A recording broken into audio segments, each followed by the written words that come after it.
ఉన్నా, ఇప్పుడు ఈరోజు కూడా. ఇప్పుడు ఏదో ఇతర అంశాలు రకరకాలు ఏదో మాట్లాడేసి, ఏదో పౌరుషం ఉన్నట్టుగా మాట్లాడేసి అసలు దానికి సమాధానం దాటవేసే ప్రయత్నం చేస్తూ ఉన్నారు బాబాబాబు ఇద్దరు కూడా. ఈ సామెత దీనికి వర్తిస్తున్నది తెలియదు కానీ ఆపరేషన్ సక్సెస్ పేషెంట్ డెడ్ అని ఒక సామెత విన్నాం. వీళ్ళ ఆపరేషన్ ఏంది అంటే ప్రెస్ భవన్ తెలంగాణ భవన్లో పెట్టేసి రాలేదు పారిపోయినని మాట్లాడింది. క్వశ్చన్ అది కాదు. అందుకే నేనేమన్నా నేను పోనీ మీరు దీనిపైన చెప్పడానికి ఎట్లా చెప్పాలా వెనుక ముందు అవుతా ఉంటే మీ మాటలు నమ్మాలంటే నేనేం చెప్పిన ఇంకోటి నిన్న మాట్లాడినప్పుడు కూడా కేసీఆర్ గారిని ఒకసారి ప్రెస్లో ఈ లెక్కలు ఇవి మేము అప్పు చేయలేదు, కేటీఆర్ చెప్పిన ప్రకారం 3,50,000 కోట్లే కాబట్టి ఒకసారి ఇది కూడా వినిపిస్తాం మీకు. డిసెంబర్ 3 నాడు దిగిపోయే నాటికి రాష్ట్రం మీద ఉన్న మేము తీసుకొచ్చిన నిధుల కూర్పు మొత్తం కలిపితే కేవలం 3,17,015 కోట్లు మాత్రమే. కేవలం 3,17,015 కోట్లు మాత్రమే. అధ్యక్ష, మేము చేసిన నికర 3,85,340 కోట్లు మాత్రమే. 3,85,340 కోట్లు మాత్రమే. మా 10 ఏళ్ల పాలనలో తెచ్చిన అప్పు 4,26,499 కోట్లు. 4,26,499 కోట్లు. 10 ఏళ్ల బీఆర్ఎస్ కాలంలో జరిగిన మొత్తం అప్పు కేవలం 4,17,496 మాత్రమే. 4,17,496 మాత్రమే.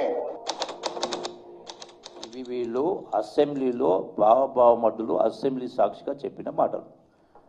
మీరు దానికి కట్టుబడి ఉన్నారా? నేను మాట్లాడిన దానికి నేను కట్టుబడి ఉన్నా, నేను రాజీనామా చేయడానికి సిద్ధంగా ఉన్నా. పారిపోయే లక్షణం కానీ పౌరుషం లేని కాదు, నా పౌరుషం ఇది వాళ్ళకి తర్వాత చెప్తా.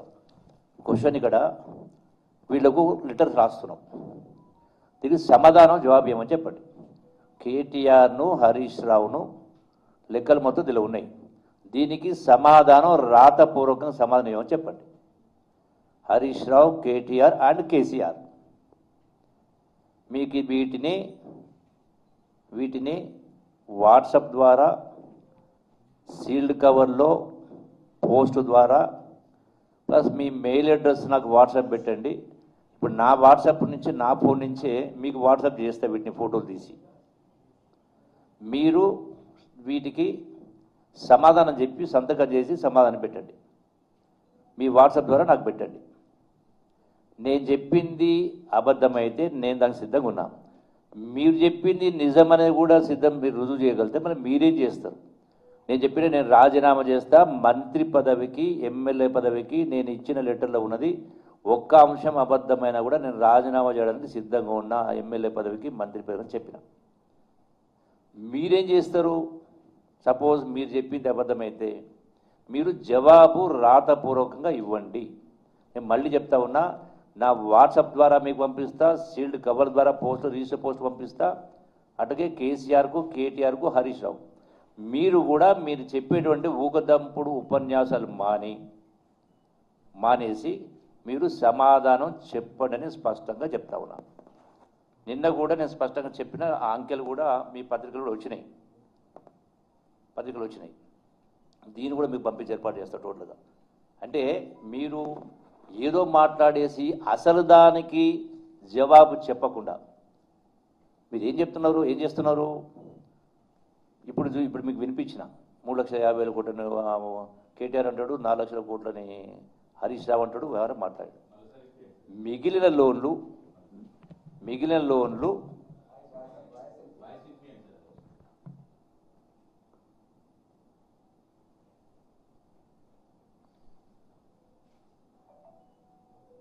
డిసెంబర్ 3 నాడు దిగిపోయే నాటికి రాష్ట్రం మీద ఉన్న మేము తీసుకొచ్చిన నిధుల కూర్పు మొత్తం కలిపితే కేవలం 3,17,015 కోట్లు మాత్రమే. కేవలం 3,17,015 కోట్లు మాత్రమే. అధ్యక్ష, మేము చేసిన నికర 3,85,340 కోట్లు మాత్రమే. 3,85,340 కోట్లు మాత్రమే. మా 10 ఏళ్ల పాలనలో తెచ్చిన అప్పు 4,26,499 కోట్లు. 4,26,499 కోట్లు. 10 ఏళ్ల బీఆర్ఎస్ కాలంలో జరిగిన మొత్తం అప్పు కేవలం 4,17,496 మాత్రమే. 4,17,496 మాత్రమే. అంటే సరే, కేటీఆర్ 3,50,000 కోట్లు పెరుగుబడి చెప్పిండు, హరీష్ రావు 4 లక్షల చిల్లర చెప్పిండు. నాకు ఉత్తరం రాసింది. ఆ ఉత్తరంలో ఏం చెప్పిండంటే, కాంగ్రెస్ గవర్నమెంట్ వచ్చిన ఇన్ని రోజుల పాటు ఆయన చాలా సీనియర్ మంత్రి 5 దగ్గర పనిచేసిండు. మొత్తం కాంగ్రెస్ ప్రభుత్వం ఏర్పడిన నాటి నుంచి ఇవాళటి వరకు కాంగ్రెస్ గవర్నమెంట్ చేసిన అప్పు 1,77,058 కోట్లు అని చెప్పిండు. జూపల్లి ఉత్తరం చూపిపోయి నాకు రాసింది ఇవాళ. ఇది జూపల్లి నాకు రాసిన ఉత్తరం. డిసెంబర్ నుంచి 2026 జూన్ వరకు కాంగ్రెస్ ప్రభుత్వం కొత్తగా తీసుకున్న అప్పుల విలువ 1,77,058 కోట్లు మాత్రమే. సరే, అదే కాలంలో బీఆర్ఎస్ ప్రభుత్వం చేసిన అప్పులు అసలు కలిపి 2,681 కట్టినాయి అన్నాడు. ఇది జూపల్లి ఉత్తరం, నాకు వాట్సాప్ లో ఉన్న ఉత్తరమే. ఇప్పుడు అది పంపించి స్క్రీన్ మీద పెట్టినా. ఎంత అప్పు చేసిందంటే కాంగ్రెస్ ఎంత 1,77,058 కోట్లు అని జూపల్లి నాకు ఇవాళ ఇప్పుడు రాసిన ఉత్తరం. ఇప్పుడే నా ఫోన్లో ఉన్నది. ఆ ఫోన్లోకి వెళ్ళి తీసి పెట్టినా. ఇక నేను రిజర్వ్ బ్యాంక్ ఆఫ్ ఇండియా, రాష్ట్ర ప్రభుత్వం చాలా రకాల అప్పులు చేసింది. టీజీఐసీ అప్పు చేసింది, హెచ్ఎండిఎల్ అప్పు చేసింది, భూములు అమ్మింది, సివిల్ సప్లైస్ కార్పొరేషన్ లో తెచ్చింది, ట్రాన్స్కోలో తెచ్చింది, డిస్కామ్ లో తెచ్చింది. అవన్నీ లెక్క తీస్తే 4.5 लाख కరోడ్ అవుతుంది. కానీ అఫీషియల్ గా రిజర్వ్ బ్యాంక్ ఆఫ్ ఇండియా నుంచి తెచ్చిన అప్పులు ఒక్కసారి చూపిస్తే అది చూపి బాబు. అంటే రాష్ట్ర ప్రభుత్వం రిజర్వ్ బ్యాంక్ ఆఫ్ ఇండియా నుంచి ఏ రోజు ఎన్ని అప్పులు తెచ్చింది, పెద్దగా చేసి కింది కానీ పైకి పోదా ఉందాం. ఏ రోజు డైలీ డేట్ వైజ్ తెచ్చినాయి. జర పెద్దగా పెద్దగా అవుతుందా? స్క్రీన్ పెద్దగా అయితే కాదా? ఓకే. ఫస్ట్ చూడండి, డిసెంబర్ 12, 2023. అంటే కాంగ్రెస్ వచ్చింది డిసెంబర్ 7, 2023. డిసెంబర్ 12, 2023 నాడు 500 కోట్లు. డిసెంబర్ 19, 2023 నాడు 500. ఇది పైకనిగా అట్లా ఒక్కొక్క డేట్ మొత్తం తెచ్చుకుంటూ లాస్ట్ అప్పు ఎప్పుడు తెచ్చింది? జూన్ 30, 2026. ఇవాళ ఎంత డేటు? జూలై 3 తారీఖు. లాస్ట్ అప్పు ఎప్పుడు తెచ్చిందంటే జూన్ 30, 2026 నాడు 2,000 కోట్ల అప్పు తెచ్చిండు. అది 175వసారి రిజర్వ్ బ్యాంక్ ఆఫ్ ఇండియాలో తెచ్చిన ఎఫ్ఆర్బిఎం అప్పు. మొత్తం కూడితే కనబడుతుందా? 1,86,067 కోట్లు. ఇది నాది statement. Reserve Bank of India.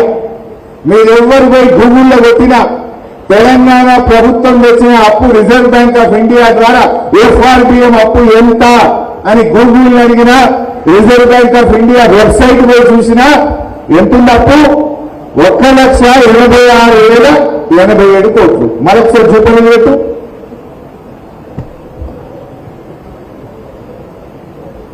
Jupally పెట్టు. ఇది 1,86,000 ఏం చెప్పింది Reserve Bank of India. Jupalli ఏం చెప్పిండు అంటే 10,000 కోట్లు మింగిందా? ఇది ఒక్క ఎఫ్ఆర్బిఎం అప్పు. అన్ని కలిపితే కథ వేరు.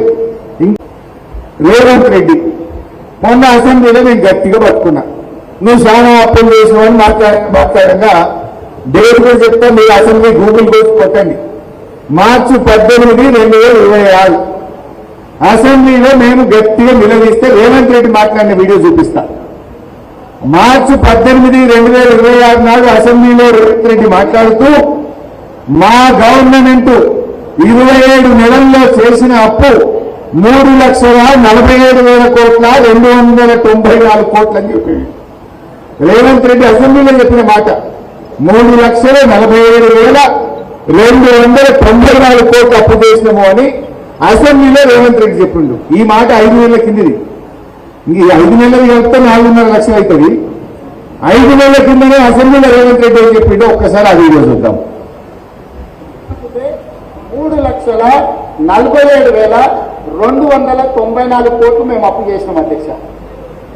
ఎప్పటి నుంచి? 1/12/2023 నుంచి అధ్యక్ష. బాగా సభ్యులంగా వినాలి. 28/2/2026 వరకు దాదాపుగా ఈ 27 నెలలలో మేము తెచ్చిన అప్పు 3,47,294 కోట్లు అధ్యక్ష. మేము తెచ్చిన అప్పుతో ఇవన్నీ కలిపితే 3,47,294 కోట్లు మేము అప్పు చేసినాం అధ్యక్ష. జూపల్లి ఎంత చెప్పింది కదా? ఎంత? మళ్ళీ చెప్పారు జూపల్లి. ముఖ్యంగా రేవంత్ రెడ్డి ఏమన్నాడు? 3,47,000. అది ఎన్ని రోజులలో? 27 నెలల గవర్నమెంట్. అంటే ఇది ఏ తారీఖు చెప్పిందంటే జూన్ 18 నాడు చెప్పిన మాట. సారీ, మార్చి 18 నాడు చెప్పింది. ఇయర్ ఎంత డేటు? జూలై 3. అంటే ఏప్రిల్, మే, జూన్, జూలై 4 నెలలు అయింది కదా. ఇంక 4 నెలలు కలిపితే 4.5 లక్షలు అవుతుంది. 4 నెలల కిందనే రేవంత్ రెడ్డి 3,47,294 కోట్లు అప్పు చేసినా అని ఎక్కడో చెప్పలే, నిండు అసెంబ్లీలో చెప్పిండు. మరి జూపల్లి ఏమంటుండే? 1,77,58 కోట్లు. ఇప్పుడు ఎవరిని కరెక్టు?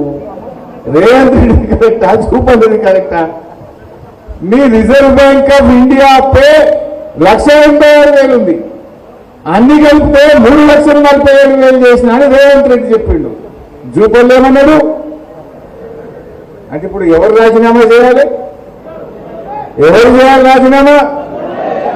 పాలమూరు బిడ్డలైతే, పౌరుషం ఉంటే, సీను నెత్తులుంటే తక్షణమే రాజీనామా చేయిస్తారు జూపల్లి.